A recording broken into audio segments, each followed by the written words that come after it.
Hello my dear friend, good morning. दोस्तों, आज हम लोग एक बहुत ही बेहतरीन टॉपिक पे बात करने वाले हैं। एक ऐसे मैकेनिज्म के बारे में आज हम लोग बात करेंगे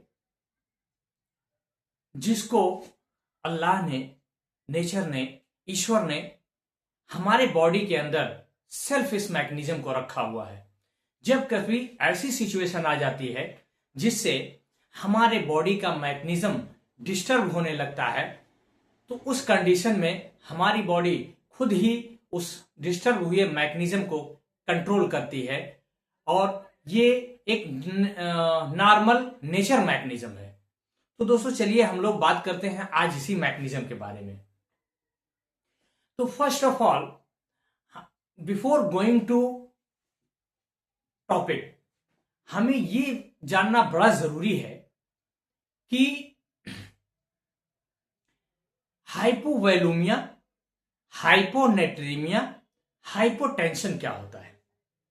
तो दोस्तों देखो, हाइपोनेट्रीमिया एक ऐसी कंडीशन होती है जिसमें हमारे बॉडी का ब्लड वॉल्यूम लॉस हो जाता है। इस कंडीशन को हम कहते हैं हाइपोवैलूमिया। हाइपोटेंशन एक ऐसी कंडीशन होती है जिसमें हमारा जो नॉर्मल बॉडी ब्लड प्रेशर है वो उससे घट जाना, इसको हम कहते हैं हाइपोटेंशन। तीसरा है हाइपोनेट्रीमिया। हाइपोनेट्रीमिया एक ऐसी कंडीशन है जिसमें हमारे बॉडी में ड्यू टू बहुत सारे रीजन है, सोडियम का लॉस हो जाना या सोडियम का हमारे जनरल सर्कुलेशन में कम हो जाना, इस स्थिति को हम लोग कहते हैं हाइपोनेट्रीमिया। अब ये तीनों स्थिति मिला करके जो हमारे हार्ट के फंक्शन को जो डिस्टर्ब करती हैं, जो मैकेनिज्म को डिस्टर्ब करती हैं, जिससे हमारा हार्ट अच्छी तरीके से परफॉर्म नहीं कर पाता, लेकिन इसी वजह से जो कंडीशन डेवलप होती है और फिर उसी के अगेंस्ट जो नेचर ने जो मैकेनिज्म रखा है कि जो डिस्टर्ब हुए मैकेनिज्म को रिकॉन्स्ट्रक्शन का या रीमॉडलिंग का काम करते हैं, आज उसी हम लोग नॉर्मल मैकेनिज्म के बारे में हम लोग समझेंगे या नेचर के बनाए हुए सेल्फ मैकेनिज्म के बारे में हम लोग बात करते हैं। तो दोस्तों चलिए स्टार्ट करते हैं उस मैकेनिज्म को समझने के लिए।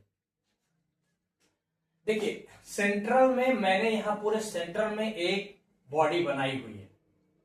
अब इसमें जैसे कि मैंने बताया कि रोड ट्रैफिक एक्सीडेंट हो जाए, आदमी जा रहा है, रोड ट्रैफिक एक्सीडेंट हो गया, रोड ट्रैफिक एक्सीडेंट होने की वजह से उसके बॉडी से 2 लीटर खून कम हो गया, यानी ब्लड वॉल्यूम कम हो गया। अब जब ब्लड वॉल्यूम कम हो गया तो ये पांचों ऑर्गन, देखिए मैंने यहां पे बताया, किडनी है, लीवर है, लंग्स है, ब्रेन है और फिर एड्रीनल कॉर्टेक्स है जो किडनी के ऊपर की एक बॉडी कैप एक शेप है, इसको कहते हैं एड्रीनल कॉर्टेक्स।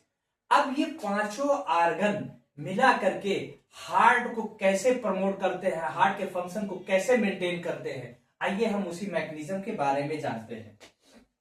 देखिए, जैसे ही हमारी बॉडी से 2 लीटर वॉल्यूम कम हो जाएगा तो सबसे पहले पता चलेगा किडनी को। सबसे पहले किस ऑर्गन को पता चलेगा? सबसे पहले किडनी को पता चलेगा कि हमारे बॉडी में ब्लड वॉल्यूम घट रहा है। और जब ब्लड वॉल्यूम घटेगा, देखिए दोस्तों यहां पे इसके अंदर देखिए नेफ्रॉन है, नेफ्रॉन जो किडनी की इकाई है।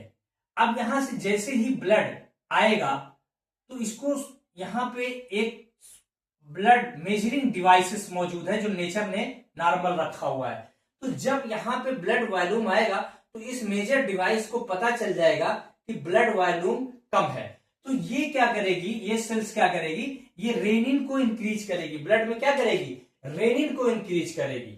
अब जब ये तो हो गया एक मैकेनिज्म, दूसरा मैकेनिज्म हम समझते हैं कि जब यहां पे ब्लड वॉल्यूम लेस हो जाएगा तो हमारा अब आते हैं जीएफआर पे, जीएफआर फिल्ट्रेशन पे आते हैं। तो जीएफआर फिल्ट्रेशन पे जब हम आएंगे तो जाहिर सी बात है कि अगर 3 लीटर 5 लीटर के बजाय अगर यहाँ 3 ही लीटर ब्लड आ रहा है तो जाहिर सी बात है जीएफआर फिल्ट्रेशन भी घटेगा।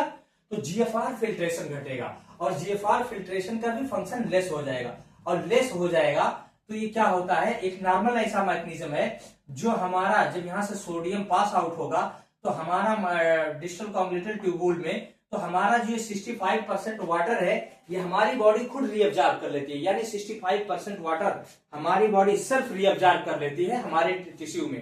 ठीक है दोस्तों, अब ये फिर आगे फर्दर आगे जाकर के 25% सोडियम फिर से रीअब्जॉर्ब हो जाएगा, यानी टोटल मिलाकर के 65 और 25 यानी टोटल 90% सोडियम हमारे रीअब्जॉर्ब हो जाएगा टिश्यू में। अब बचेगा यहां पर 10% वॉल्यूम, यानी 10% सोडियम बचेगा।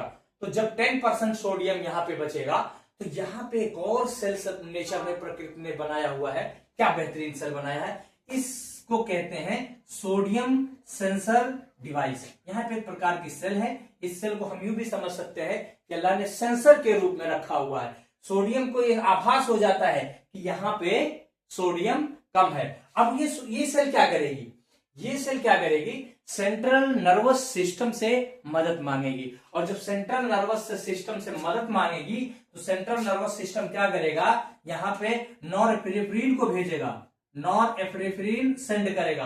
तो नॉरएपिनेफ्रिन क्या करेगी, ये ब्लड वॉल्यूम का जो सेंसर है इसको स्टिमुलेट करेगी, और जब ब्लड वॉल्यूम सेंसर स्टिमुलेट होगा तो ये मोर रेनिन यानी और रेनिन ब्लड में इंक्रीज करेगा। तो ये तो हो गया हमारा नंबर 1 मैकेनिज्म। अब हम आते हैं दूसरे मैकेनिज्म पे। अब दूसरा मैकेनिज्म क्या कर सकते हैं, देखिए ये हमारा है ब्लड सर्कुलेशन, ये हमारा है यहां पे भी जो हमारा ब्लड सर्कुलेशन है हमारे कैरोटिड आर्टरी के थ्रू जो हमारे ब्रेन में जो ब्लड जैसे सप्लाई होती है, यहां पे भी अल्लाह ने नेचर ने एक डिवाइसेस रखा हुआ है, इसमें भी है ब्लड प्रेशर मेजरिंग डिवाइस। अब ब्लड प्रेशर जब ब्लड वॉल्यूम शरीर में कम हो जाएगा तो यहां पे ब्लड अच्छे से पंप नहीं करेगा, यानी ब्लड लेस क्वांटिटी में जाएगा। तो यहां जब लेस क्वांटिटी में जाएगा तो यहां भी उस डिवाइसेस के थ्रू हमारे जो मिड ब्रेन में एक एरिया होती है बेजो मोटर सेंटर। अब बेजो मोटर सेंटर को यह पता चल जाता है कि यहाँ पे सेंसरी नर्व के थ्रू ब्रेन को मैसेज मिलता है कि ब्लड लॉस हो रहा है। तो जब ब्लड वॉल्यूम घट रहा है और जब ब्लड वॉल्यूम घटेगा तो ये बेजो मोटर सेंटर एक्टिवेट होगा, और जब बेजो मोटर सेंटर एक्टिवेट होगा तो ये सिंपैथेटिक आउटफ्लो को इंक्रीज करेगा। तो सिंपैथेटिक आउटफ्लो क्या इंक्रीज करेगी, ये हमारे ब्लड में नॉरएपिनेफ्रिन रिलीज करेगी, और नॉरएपिनेफ्रिन रिलीज का मतलब ये है कि ये भी हमारे ब्लड में रेनिन को बढ़ाएगी। तो ये हो गया दूसरा मैकेनिज्म। अब दोस्तों हमारे तीसरे मैकेनिज्म पे हम जानते हैं। अब ये क्या करेगी, हमारे ब्लड में जैसे कि मैंने बताया था नॉरएपिनेफ्रिन इंक्रीज होगा। अब जब नॉरएपिनेफ्रिन, अब हम चलते हैं तीसरे मैकेनिज्म के ऊपर। देखिए अब हमारा जो तीसरा जो मैकेनिज्म है ये एड्रिनल कॉर्टेक्स, ये जो आप देख रहे हैं एड्रिनल कॉर्टेक्स। अब जब ब्लड वॉल्यूम गर्म होगा तो यहां पे एड्रिनल कॉर्टेक्स में एक एरिया है उसे कहते हैं जोना ग्लोमेरुलोसा। तो जोना ग्लोमेरुलोसा क्या करती है, जब ये क्या करेगी, ये रिलीज करेगी एल्डोस्टेरॉन को।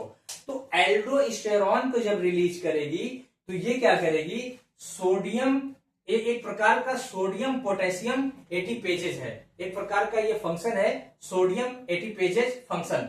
अब ये क्या करेगी, एल्डोस्टेरॉन क्या करेगा, एल्डोस्टेरॉन सोडियम और वाटर को हमारे जनरल सर्कुलेशन में स्टोर कर देगा। अब ये हो गया तीसरा मैकेनिज्म। अब हम चलते हैं चौथे मैकेनिज्म के ऊपर। तो चौथा मैकेनिज्म क्या है, देखिए दोस्तों, जैसे ही जब ब्लड वॉल्यूम लॉस होगा तो हमारे हाइपोथैलेमस में हमको पता चलेगा, हमारे हाइपोथैलेमस को पता चल जाएगा, और हाइपोथैलेमस से पोस्टीरियर पिट्यूटरी के थ्रू ये एक हार्मोन रिलीज करेगी जिसे कहते हैं एडीएच। अब एडीएच क्या करता है, एडीएच एक प्रकार का एंटी डायूरेटिक हार्मोन है। एंटी डायूरेटिक हार्मोन का मतलब है कि पेशाब की मात्रा को रोकना, यानी एंटी डायबिटिक का है कि पेशाब को, यूरिन को आउटपुट होने से रोकना। अब एंटी डायरेटिक जब पेशाब रुक जाएगी तो हमारे शरीर में ब्लड में क्या होगा, ये वाटर इंक्रीज हो जाएगा। तो जब वाटर इंक्रीज हो जाएगा हमारे यहाँ देखिए एडीएच इसमें जो है रिलीज करेगी, इसमें वाटर इंक्रीज हो जाएगा। अब ये टोटल आ गए हमारे जनरल सर्कुलेशन में, ठीक। अब जब जनरल सर्कुलेशन में अब देखिए क्या होगा, अब हमारी जो वेन्स के थ्रू हमारे इसमें क्या होगा, किडनी रेनिन जो है भेज देगी हमारे ब्लड सर्कुलेशन में। अब रेनिन क्या करेगी, रेनिन का फर्दर क्या करेगी, ये लीवर से एक एंजाइम निकलती है। देखिए दोस्तों, लीवर से एक एंजाइम निकलती है जिसे कहते हैं एंजियोटेंसिनोजन। अब रेनिन क्या करेगी, एंजियोटेंसिनोजन पे एक्ट करेगी और एंजियोटेंसिनोजन पे एक्ट करने के बाद ये कन्वर्ट हो जाएगी एंजियोटेंसिन 1 में। अब एंजियोटेंसिन 1 में जब कन्वर्ट हो जाएगी अब बारी आती है लंग्स की। तो लंग्स में देखिए एक एंजियोटेंसिन कन्वर्टिंग एंजाइम होती है। एंजियोटेंसिन कन्वर्टिंग एंजाइम के थ्रू ये जो है फिर से एंजियोटेंसिन 1 कन्वर्ट हो जाता है एंजियोटेंसिन 2 में। अब एंजियोटेंसिन 2 में जब कन्वर्ट हो जाएगा, angiotensin 1 convert into angiotensin 2, angiotensin 2 क्या करेगा, ये हार्ट के जा करके कॉन्ट्रैक्टिलिटी को यानी कॉन्ट्रैक्टिलिटी को बढ़ा देगा, स्ट्रोक वॉल्यूम को बढ़ा देगा, कार्डियक आउटपुट को बढ़ा देगा, कॉन्ट्रैक्टिलिटी को बढ़ा देगा, जिससे सिस्टोलिक ब्लड प्रेशर बढ़ जाएगा। अब कैसे बढ़ेगा हम देखते क्या करते, देखिए ये कैसे बढ़ेगा, हम इसको आर्टरी और वेन के थ्रू समझते हैं। देखिए जब एंजियोटेंसिन 2 कन्वर्ट हो जाएगा तो ये क्या करेगा, यहां क्या करेगा, एंजियोटेंसिन 2 ये क्या करेगा, ब्लड वॉल्यूम को ये क्या करेगा, ये यहां पे देखिए यहां पे स्मूथ मसल्स है, ये वेन्स है, वेन्स में स्मूथ मसल होता है। अब यहां पे एंजियोटेंसिन 2 रिसेप्टर होते हैं, ठीक है। एंजियोटेंसिन 2 रिसेप्टर होते हैं, तो जब एंजियोटेंसिन 2 आकर के यहां पे कॉन्स्ट्रिक्ट करेगा, यानी कॉन्स्ट्रिक्ट करेगा, सिकुड़ेगा, तो क्या करेगा, वीनस फ्लो ये बढ़ जाएगा। और जब वीनस फ्लो बढ़ जाएगा तो हमारा स्ट्रोक वॉल्यूम बढ़ जाएगा, और स्ट्रोक वॉल्यूम बढ़ जाएगा तो हमारा कार्डियक आउटपुट बढ़ जाएगा, और कार्डियक आउटपुट जब बढ़ जाएगा तो हमारा सिस्टोलिक ब्लड प्रेशर भी बढ़ जाएगा। एक तो हो गया एंजियोटेंसिन 2, ये वीनस साइड पे काम करता है। अब दूसरा हम बात करते हैं कि वीनस साइड पे, वीनस साइड अभी हमारा हो गया। अब हम आर्टेरियल साइड जाते हैं। आर्टेरियल एंजियोटेंसिन 2 यहां पे भी ये जो देख रहे हैं आर्टरी के थ्रू, जब यहां पे भी एंजियोटेंसिन 2 रिसेप्टर होता है। अब यहां आके एंजियोटेंसिन 2 ये आर्टेरियल साइड में स्मूथ मसल्स पे जो एंजियोटेंसिन 2 रिसेप्टर होता है इसको क्या करेंगे, कॉन्स्ट्रिक्ट करेंगे। तो जब कॉन्स्ट्रिक्ट करेंगे तो ब्लड वॉल्यूम हमारा आर्टरी में ही बढ़ जाएगा, ये आर्टरी है, ये ब्लड वॉल्यूम जब हमारा आर्टरी एरिया में बढ़ जाएगा, आर्टेरियल साइड में बढ़ जाएगा, तो हमारा क्या होगा, डायस्टोलिक ब्लड प्रेशर इंक्रीज हो जाएगा। तो अब ये तो हो गया एंजियोटेंसिन 2 का फंक्शन। कैसे, अब हम बात करते हैं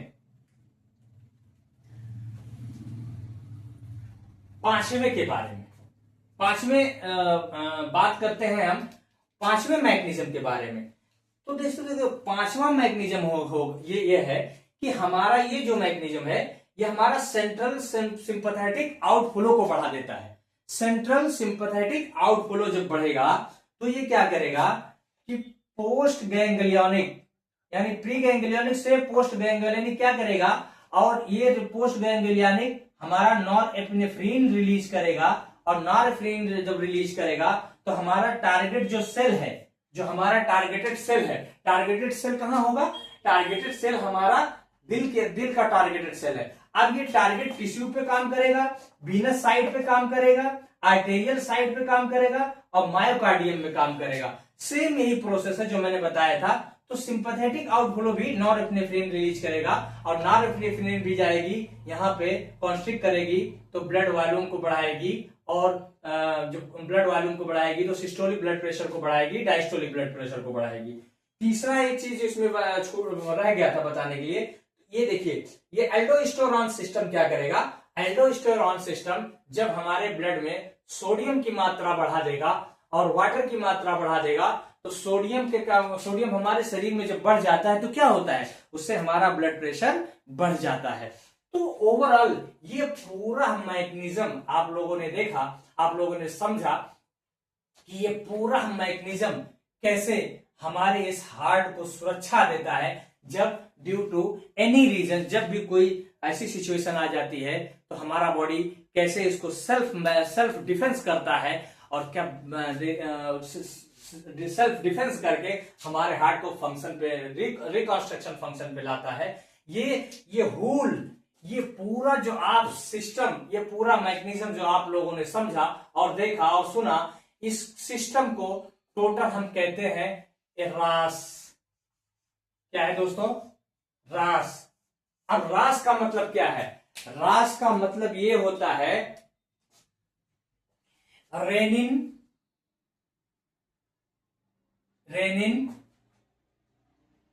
एंजियोटेंसिनोजेन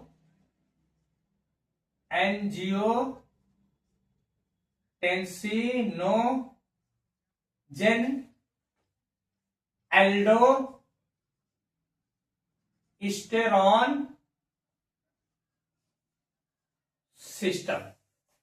ये पूरा सिस्टम जो आप देख रहे हैं, इस सिस्टम को कहते हैं रास। रास का फुल फॉर्म होता है रेनिन एंजियोटेंसिनोजेन एल्डोस्टेरोन सिस्टम।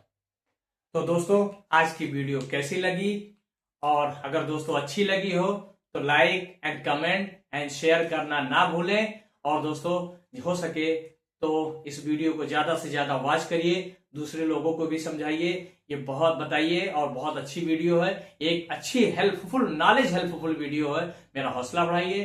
तब तक नेक्स्ट वीडियो के लिए इजाजत दीजिए। Thank you so much.